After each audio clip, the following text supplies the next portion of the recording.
हाय, आप देख रहे हैं इंडिया न्यूज़ इन खबर और मैं विष्णु शर्मा। आज बात करूंगा आपसे एक ऐसी हेल्पलाइन की जिसके बारे में आपने सुना नहीं होगा। बड़ी दिलचस्प हेल्पलाइन है जिसमें आपने कई तरह की हेल्पलाइन सुनी होंगी। आपको कोई परेशान करता हो, आपको ये चीज़ जानकारी चाहिए, आपको कोई शिकायत हो, अलग अलग तरह की महिला हेल्पलाइन, वृद्ध हेल्पलाइन और एम्बुलेंस तक के लिए अलग अलग हेल्पलाइन है। लेकिन ये पहली अपने आप में एक अनोखी हेल्पलाइन है देश में जो आपने नहीं सुनी होगी, वो है हनी ट्रैप से बचाने की हेल्पलाइन। जी हाँ, ये हेल्पलाइन शुरू हुई है यूपी में। यूपी एटीएस ने शुरू की है। यूपी एटीएस ने दरअसल 2 केस ऐसे डिटेक्ट किए हैं जिसमें हनी ट्रैप हुआ और उन युवाओं से कुछ सीक्रेट जानकारियां ली गई। उनमें से एक बीएसएफ का जवान था।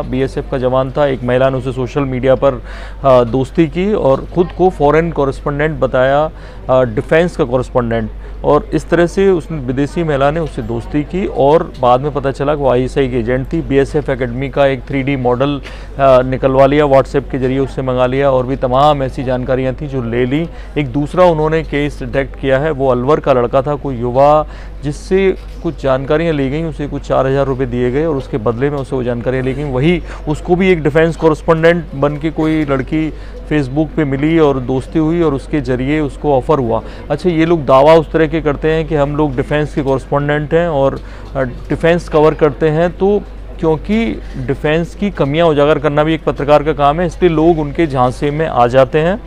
तो ऐसे कितने और अकाउंट्स हो सकते हैं, कितने नौजवान जो या तो फौजी एरिया में रहते हैं, कहीं कैंट एरिया में रहते हैं या कहीं खुद फौज में अलग अलग पोस्ट पे काम कर रहे हैं तीनों सेनाओं में। तो ऐसे में कैसे उनको ट्रेस किया जाए, ये उन्होंने डिस्कशन किया और उसके लिए फिर पहली बार देश में ऐसा हुआ कि आपको कोई हनी ट्रैप करता है। हनी ट्रैप समझ लीजिए, इसके केसेस आपने कई बार अखबारों में देखे होंगे। कभी किसी मेजर को फंसा लिया, कभी किसी को फंसा लिया। लड़कियों का इस्तेमाल होता आया है अलग अलग देशों में जासूसी के लिए।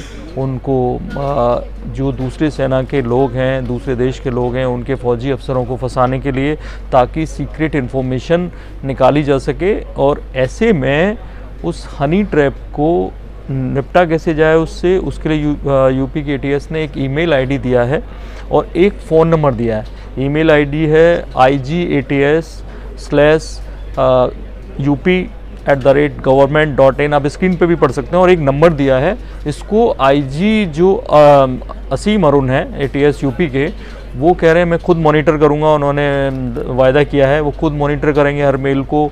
जो भी फ़ोन नंबर पे शिकायत आएगी, अगर आपको डाउट हो रहा है, आपके पास फेसबुक पे या व्हाट्सएप पे किसी भी तरह से लड़कियों के फ्रेंड रिक्वेस्ट आती हैं और आपको डाउट है कि ये लड़की कहीं ना कहीं देश विरोधी गतिविधियों में शामिल है या आपको कैसे भी आपको बाद में ब्लैकमेलिंग के लेवल पर आती है और आप किसी को बता नहीं पाते हैं, तो आपकी जानकारियां यहाँ IGATS जो यूपी के हैं वो रखेंगे अपने पास, गुप्त रखेंगे, आपको मदद करेंगे और पता करेंगे कि वाकई में वो लड़की इन सब कामों में इन्वॉल्व तो नहीं है, ISI के एजेंट तो नहीं है। और जैसा कि इन दोनों केसेस में आया कि वो अपने आप को डिफेंस कॉरेस्पोंडेंट बता सकते हैं, यानी डिफेंस का पत्रकार बता सकते हैं जो रक्षा बीट कवर करता है। तो फ़ोन नंबर आप एक बार सुन लीजिए, मैं वो फ़ोन नंबर बोल रहा हूँ, 9792103082, 9792103082। और मेल आईडी एक बार फिर igats/up@government.in। तो ये थी जानकारी उस हेल्पलाइन के बारे में जो देश में अपनी तरह की पहली और अनोखी हेल्पलाइन है, जिसमें अगर आप हनी ट्रैप में फंसने का आपको डाउट है कि आपको कोई फंसा रहा है या आपको कोई ब्लैकमेल कर रहा है, तो उसके बारे में जानकारी दे सकते हैं। और आपको मदद करते हुए यूपी की एटीएस आप उस बंदे के बारे में पता करेगी, उस बंदी के बारे में पता करेगी और आपको भी मदद करेगी बिना आपकी जानकारी को साझा किए बगैर। ऐसी तमाम खबरें देखने के लिए देखते रहिए इंडिया न्यूज़। सब्सक्राइब करें इन खबर। थैंक यू, नमस्कार।